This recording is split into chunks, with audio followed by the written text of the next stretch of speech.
JP park ಬಾರಿ high drama, ಸ್ಥಳೀಯ ಶಾಸಕರಿಗೆ ಆಹ್ವಾನಿಸಿಲ್ಲ ಎಂದು ವಾಗ್ದಾಳಿ. ಡಿಸಿಎಂ ಡಿಕೆ ವಿರುದ್ಧ ಮುನಿರತ್ನ ಕಿಡಿ.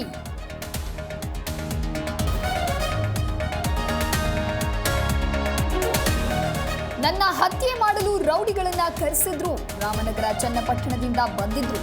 ಡಿಕೆಶಿ ವಿರುದ್ಧ ಮುನಿರತ್ನ ಆರೋಪ.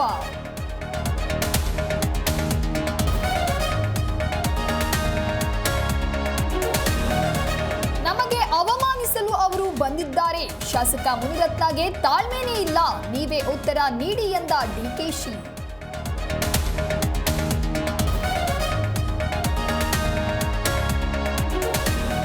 ಸರ್ಕಾರದ ದುಡ್ಡಲ್ಲಿ ಕಾರ್ಯಕ್ರಮ, ಎಂಎಲ್ಎ ಎಂಪಿಗೆ ಆಹ್ವಾನಿಸದೆ ಅವಮಾನ, ಡಿಕೆಶಿಯಿಂದ ಸಂವಿಧಾನಕ್ಕೆ ಅಗೌರವ ಎಂದ ಅಶೋಕ್.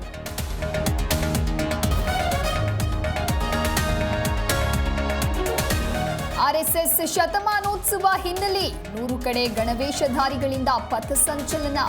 ಆರ್ ಅಶೋಕ್, ಪಿಸಿ ಮೋಹನ್ ಸೇರಿ ಹಲವರು ಭಾಗಿ.